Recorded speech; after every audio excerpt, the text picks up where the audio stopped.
O que um grande líder diz quando sabe que o seu tempo está acabando? Hoje, a gente vai mergulhar num dos discursos de despedida mais impactantes da história, as últimas palavras de Josué ao seu povo. É uma verdadeira aula sobre liderança, sobre legado e sobre as escolhas que podem literalmente construir ou destruir uma nação. Vamos entender juntos o que faz essa mensagem ser tão poderosa até hoje.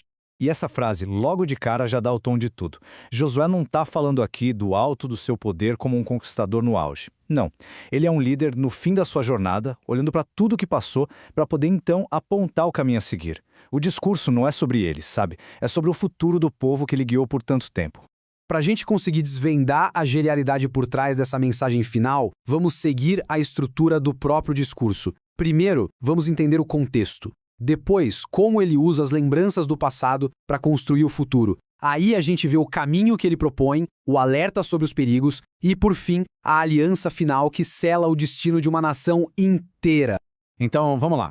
Começando pelo começo, o discurso de despedida. Para entender a força do que Josué disse, a gente precisa primeiro montar o cenário. Para quem ele estava falando e por que exatamente aquele momento era tão importante, tão carregado de significado. E olha, isso aqui é um ponto-chave. Josué não está falando para a multidão. Ele convocou, digamos, o conselho de administração da nação. Os anciãos, os chefes, os juízes, os oficiais. Essa é uma passagem de bastão muito bem calculada. Uma última lição de liderança para quem ia ficar no lugar dele. Cada palavra foi escolhida a dedo para ecoar nas salas onde as decisões do futuro seriam tomadas. Agora a gente entra no coração da estratégia de Josué. Ele não começa dando ordens, fazendo exigências, não. Ele começa olhando para trás, lembrando o povo da promessa. E tem um motivo brilhante para ele fazer isso. Isso aqui é uma aula de liderança pura. Antes de pedir qualquer compromisso para o futuro, Josué âncora todo mundo numa memória comum. Ele está basicamente dizendo, gente, vamos lembrar da nossa história, das nossas lutas, das nossas vitórias? Isso cria uma base de união, de gratidão, que faz qualquer pedido que venha a seguir ser muito mais poderoso. E ele não fica no achismo, não. Ele bota as provas na mesa. Ele vai listando as vitórias uma por uma, quase como um advogado construindo um caso que não tem como contestar. Nações poderosas que foram derrotadas. Batalhas que pareciam impossíveis, mas que foram vencidas. Cada ponto desse é uma prova que todo mundo ali presente testemunhou. Isso reforça a credibilidade de tudo. E no fim das contas, tudo se resume a essa frase. O sucesso deles não foi por causa da força ou da estratégia militar deles. Josué deixa muito claro. A vitória veio de uma força maior que estava lutando por eles. Esse é o alicerce de todo o argumento. Sem entender isso, nada do que ele vai dizer a seguir faz sentido. Ok, com o passado bem estabelecido como prova, Josué vira a chave e olha para o futuro. Ele não deixa o povo à deriva. Ele entrega um mapa, um guia de sobrevivência bem claro para garantir que as vitórias do passado não sejam jogadas fora. E as ordens são super diretas, não tem muito espaço para interpretação, sabe? São 4 pilares. Primeiro, ser forte para obedecer à lei. Segundo, manter o foco sem desviar nem para a direita nem para a esquerda. Terceiro, se manter separado para não se corromper. E quarto, se apegar, se agarrar a Deus, que era a fonte do poder deles. É, na prática, um plano de ação para a sobrevivência da nação. E é super importante a gente entender o que fidelidade significava nesse contexto. Não era só um sentimento, uma crença abstrata. Era ação.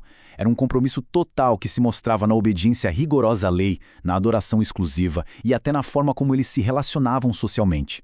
Era uma questão de identidade nacional mesmo. E é nesse ponto que o tom da conversa muda. Fica bem mais sério. Depois de mostrar o caminho da vida, da prosperidade, Josué pinta um quadro muito vivo da outra opção, o caminho da autodestruição. E olha, ele não alivia nem um pouco na mensagem. A escolha que Josué coloca na mesa é preto no branco. Não existe meio termo, não tem uma área cinzenta. Um caminho leva à vida e à continuidade de tudo que foi prometido. O outro leva ao declínio e à perda de tudo que eles conquistaram. A escolha era deles, mas as consequências, ele argumenta, seriam inevitáveis. E a linguagem que ele usa aqui é feita para chocar. É visceral.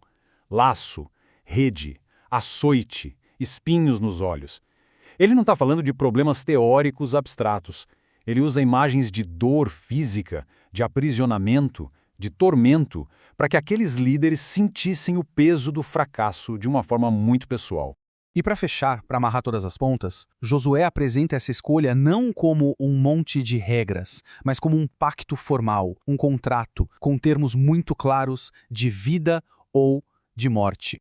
Essa aqui é a lógica de ferro do argumento final dele. Ele diz basicamente, olha, a mesma fonte que entregou todas as coisas boas que vocês já viram, também vai entregar todas as coisas ruins que eu avisei. Ele está usando a credibilidade de tudo que já aconteceu para garantir a certeza do futuro, seja para o bem, seja para o mal. A mensagem central é sobre consistência. O mesmo poder que constrói é o poder que destrói se o pacto for quebrado.